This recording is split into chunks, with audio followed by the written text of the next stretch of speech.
I'll call to order the Committee of the Whole meeting for Tuesday, August 27th. First item on our agenda tonight is roll call. Barraza. Here. Lancy. Here. Beck. Here. Piper. Here. Sofa. Here. Wolf. Here. Malone. Here. Barron. Lehman. Ayazi. Here. Malay. Here. Ewer. Cerrone. Here. Vogelsinger. Here. We do have a necessary quorum to conduct business. Reminder for anybody using the mic tonight or everybody sitting here that we need to make sure we have a microphone on in front of us for the BATV recording. And item 3, any items to be removed, added, or changed?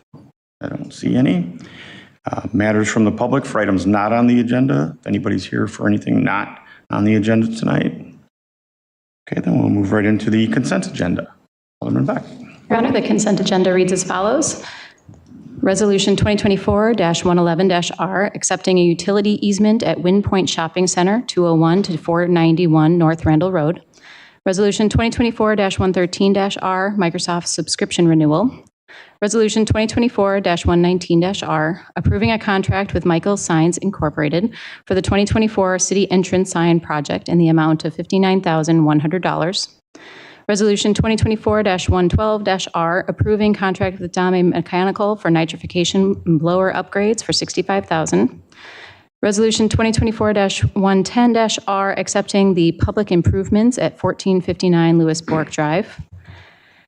Resolution 2024-117-R, acceptance of all public improvements and authorize the city engineer to release the letter of credit for public improvements at Tanglewood Subdivision Unit 5. Resolution 2024-118-R, authorizing agreement with Trans Systems to provide construction engineering for services for Illinois 31 Batavia Avenue, restriping project for an amount not to exceed $45,000. Resolution 2024-114-R, authorize to enter master services agreement with BHMG Engineers Incorporated to provide professional engineering services. And Resolution 2024-115-R, authorize task order number 1 with BHMG Engineers, Inc. for engineering services for 13 kilovolt pole replacement. Your Honor, I would move we approve the consent agenda as read. Second. I have one correction. It's restriping, not restricting. So as long as we get that changed before we go to council, that'll be good. And it was Malay second. Mm-hmm. All those in favor? Aye. Aye. Opposed? Okay, motion carries. All right, up next is project status. This could be a record meeting if we go.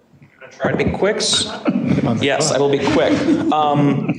Couple of basic things. I do want to mention that September is Emergency Preparedness Month, and we've been working diligently to make some videos and put some communications out about that. So just take it to heart as you and your family. Think about what you can do to get prepared.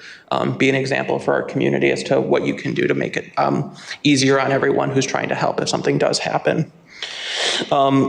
Police and staff have been touring several other police departments across the area. We visited Mount Prospect, New Lenox, Oswego, and St. Charles. And I do want to note that over the next week, FGM, the architects we hired, are going to be meeting with nearly every single staff member in the police department. So they're really going to do some thorough interviews to get an understanding of how they do their jobs and what they need to do their jobs effectively. We've received a verbal IDOT permit to move forward on the road diet on Route 31. And so from here, the steps are we're going to hold a pre-construction meeting, get a work schedule from the contractor, review that, start the project, and everything should be done by October 31st. So we have that in hand, right? I think we have the verbal approval in hand. So we're moving forward on that. And I do also want to give a brief shout out to the fire department for some of their work on the Democratic National Convention. Through MABUS, we had 2 fire department members who were stationed on scene for nearly the entire event. There's a lot of work that goes on to put these things on with public safety professionals, and a lot of time we never see them in action, which is a very good thing. But should something have happened, folks would have been ready. And that's it. No questions? Yeah. So, Max, do we know what the what is the traffic impact? What does that look like on 31 while they're doing the restriping? Do they like take that down with grinders and stuff, or like how does that? I'm just curious on how that's going to affect. Yeah, the process would be that they are gonna water blast all the existing pavement marking. And they will do it probably by sections, and they will put temporary striping or temporary, we call it temporary tape. So they'll put some tape down while they water blast the entire section. And the temporary tape actually changes it from 4-lane to 3-lane. And then they will come back and put the permanent striping and then remove the temporary striping. They will also take down or remove all the roadway reflector that's within the 2 lanes now, and then they will just put it on the center lane as reflectors. So they will remove the existing reflectors and put the new one in. Okay. Cool. They'll probably do that by different sections. I don't know which end they'll start on or how they'll do it, but. Yeah, we haven't had discussion about that. We just got the permit yesterday. Okay. I talked to the contractor. So we're going to have a pre-construction meeting, and at that meeting, we'll talk about how they're going to start. My guess is they're going to do north of the downtown as one section and then south of the downtown. Okay. Most likely as 2 sections rather than 1 section. And I think it would be good to make sure that whatever signage they get out there, however they set that up, that they get that out there as soon as they can, to prepare people for that when they're ready to go out there. Yeah, I know that. I've been working with Laurie and Max a little bit to put out some public notices out. It's a long time. It's a project that's long time coming, so it should not surprise anyone. So we hope so. Oh, I'm sure there'll be a few that'll be surprised. Thank you. Leah? Since Rahat has the microphone, 2 just other project status updates. I'm curious about the Millview striping. What's the ETA on that for at least I saw the high school parking was marked. The ETA is tomorrow. So, yeah. So the contractor is coming tomorrow. He's gonna start at Wind Energy Pass and Kirk Road. We resurfaced a portion there. So he's going to do that, and he's going to go to Wilson Street and some miscellaneous crosswalk he's going to refresh, and then he's going to start on the Millview lane. Okay. So. And then also at First and Water Street, the crossing is there, but there's no bollards. Are there bollards that are going to go in there or not? Yeah, Bill Callum has ordered those, but I think they're in delay in getting those bollards. So he's waiting to get those. Thank you. Else have any questions? If not, we will move on to other. I have one. I will try to keep it really quick. And it's a request for a future discussion about a process matter. A little bit of background. When the Environmental Commission was here last time to give their update, they talked about a project where they had gotten water willows donated by the Smallmouth Bass Alliance. It was 700 plants. It took 60 hours of volunteer time to put them in the water. It cost about $1,500 in plants. They have been cut down twice. The mayor and I spoke this afternoon a little bit, so he can give you that side of the story as well. The Environmental Commission laid out all the reasons why and all the reasons why these plants are really great for habitat, for water quality, and there's some debates about the aesthetics that they bring to that area. I wanted to note that water willows, the same species and many other native species, water-loving native species, are included in the riverbank stabilization that we approved back in July. So the same species will be filling our riverbanks once that is in place. And so I just wanted to have a conversation about kind of what the process will be moving forward, or establish some sort of a process for when the decisions are made to plant or remove, and have that maybe be brought back to council for a discussion before that happens. When I heard about this, I think this is a real slap in the face to the Environmental Commission and the volunteers that went out there and did this. So, having them cut down or removed, especially the second time, infuriates me that that has happened again. And we need to change the process that allowed that to happen, because we as the council approved to have that done. And we approved to have bank stabilization done down there with similar or the same plants. And now that they've been removed, we're going to have to pay to do that again, to stick with the plan that we agreed to. A clarification, was it like riverbank vandalization or how? Well, I think that's maybe an additional conversation that we should have, as the mayor pointed out, that when the grasses maybe on the islands down there get too high, it becomes a target for shenanigans. And as we know, the mayor does a great job of cleaning up our streets and our sidewalks and our riverbanks of trash. So I think there is a general maintenance question. There's a lot of invasive plants in that area. There's purple loosestrife, looks beautiful from a distance. It's horribly invasive. It's very, very detrimental to a healthy ecosystem. We should be investing in this area to clean it up, to remove the invasive plants and allow the desirable plants that are helping the ecosystem and helping the river quality to thrive. So I think it's a big conversation about the level of investment that we're putting into this big asset that we have in the middle of our town and making sure we protect it. Actually, I'll make a comment that I had somebody just randomly come up to me and ask about, they had noticed that had been clear cut out on the river and were concerned for the wildlife and the birds and stuff that may have found habitat there. So it is a conversation, apparently for those who are more knowledgeable even than myself, that it is being noticed, so. Just so I understand, where was this located at? So at the front of Clark Island is a big gravel pile, as the mayor will tell you. It was a mistake done by the engineers that were organizing the last reconstruction of our bridge.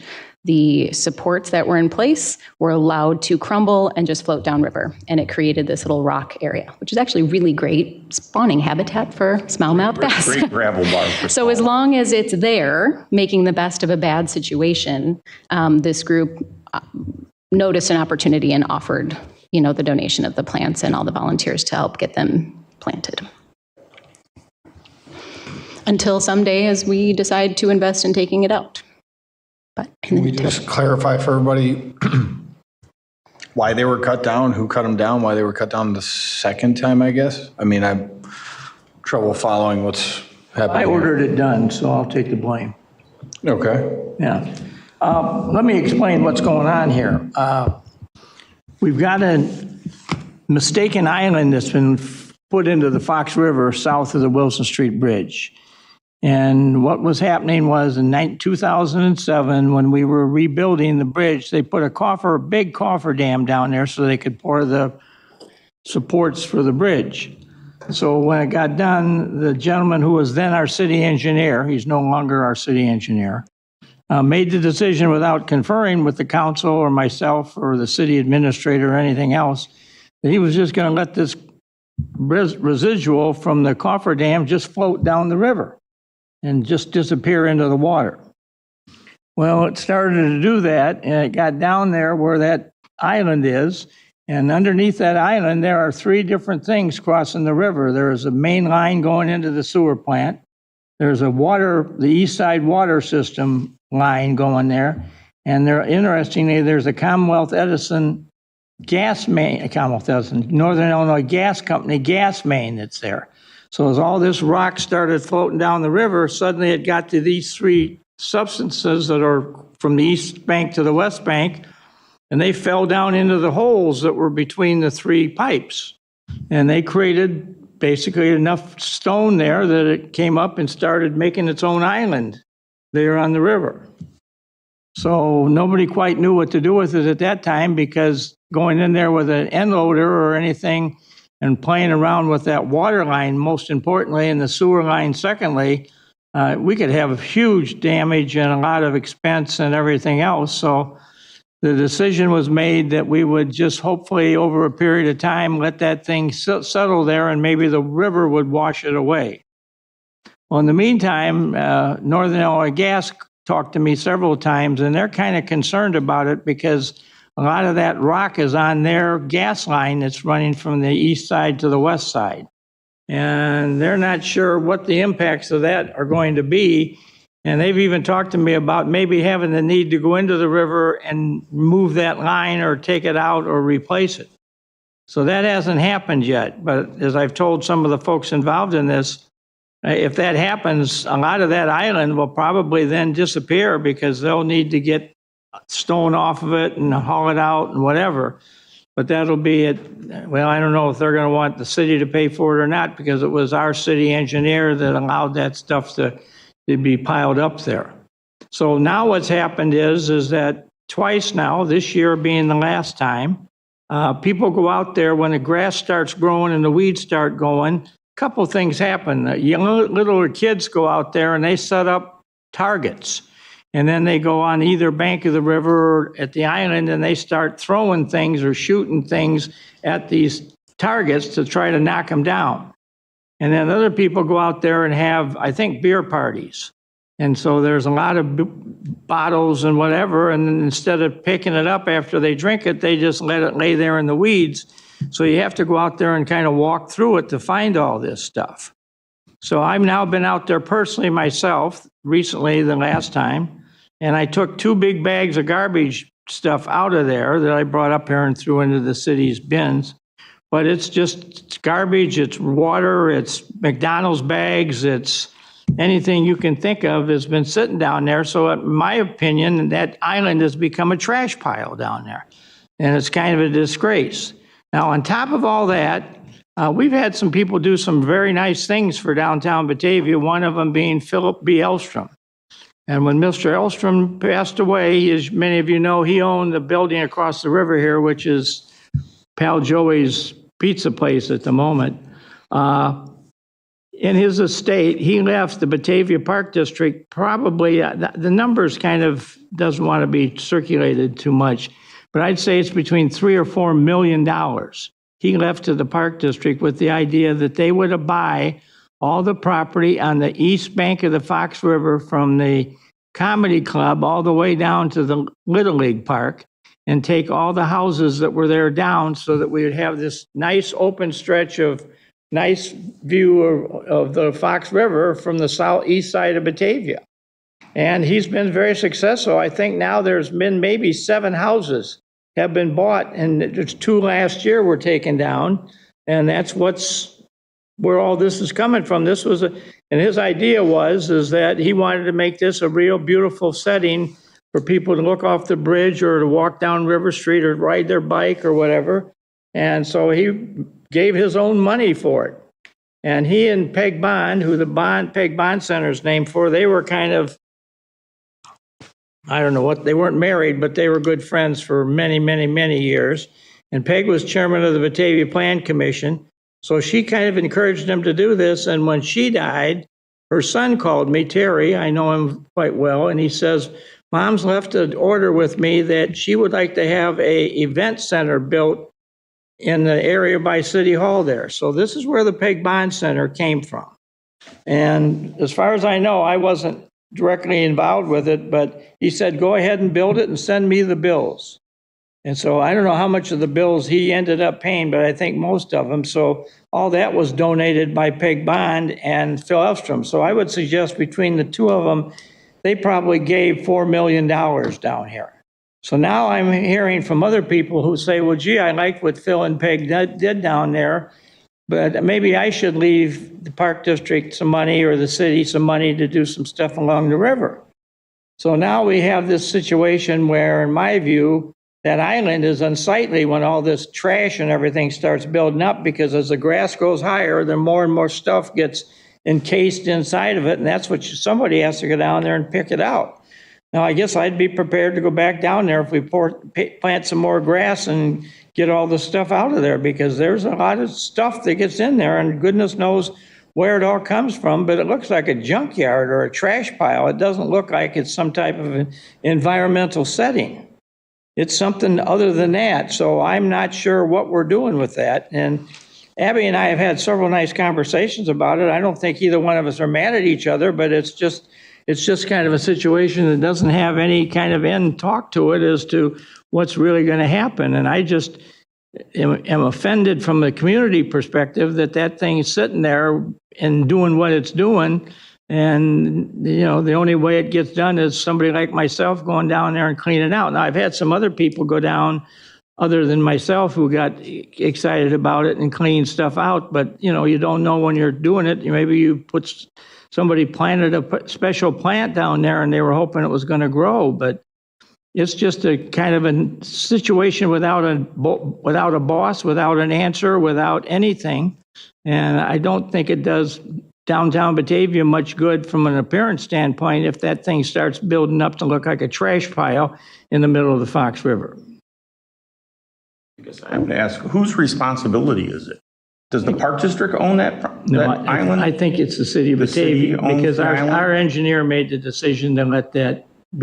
Okay.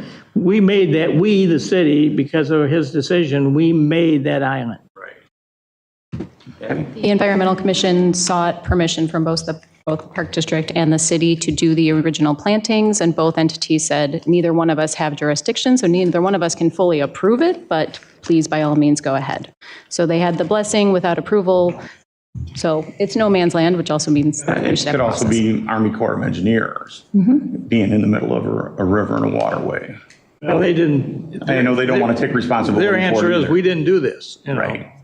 But I think, you know, we need to think about the entire picture, you know, whether we think it's, you know, a junkyard or offensive or, you know, distasteful to be in downtown.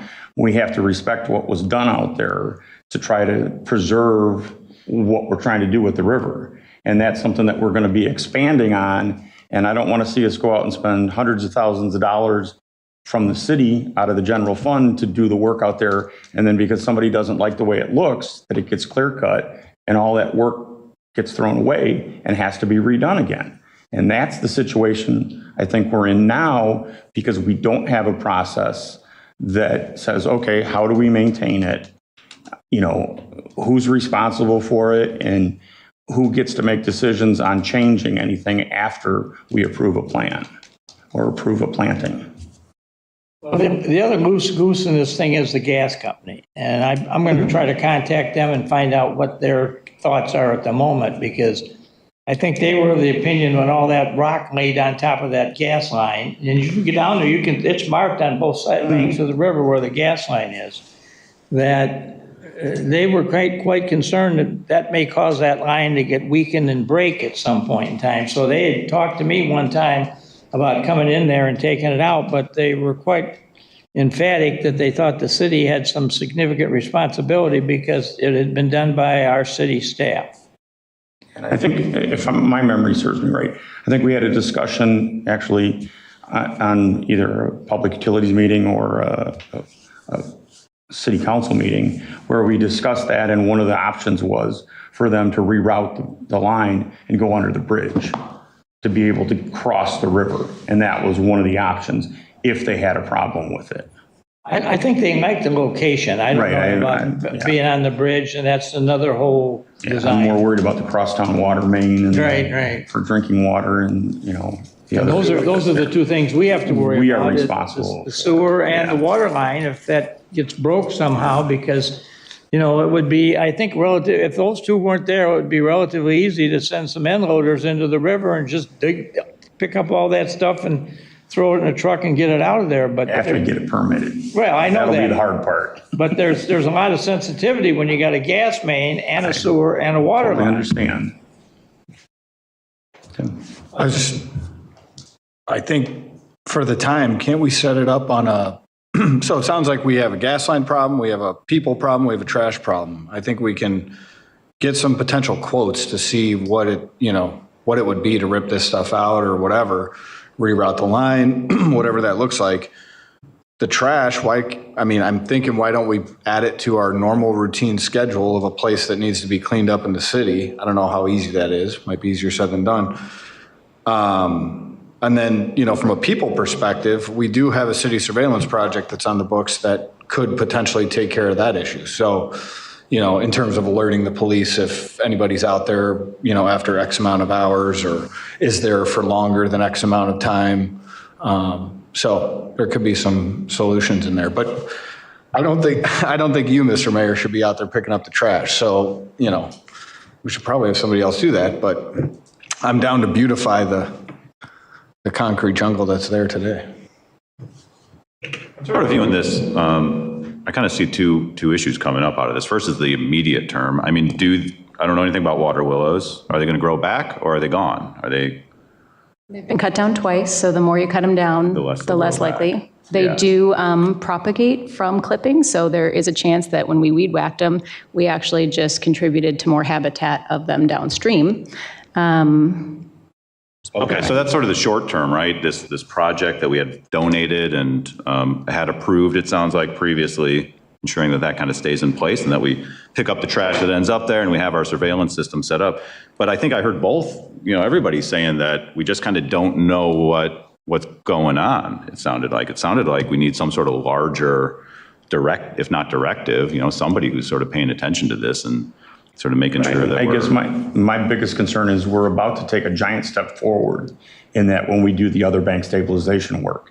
And I want it to be coordinated. I want everybody to know that, hey, when we decide to spend $500,000 on this section or $1 million on this section of it, that we are actually going to stay with the plan that we have if it does what it's supposed to and figure out if we need to modify things to make it better, you know, to change it, that we have a way to do that and not, you know, just have this kind of situation happen where all of a sudden the work that was done goes away again.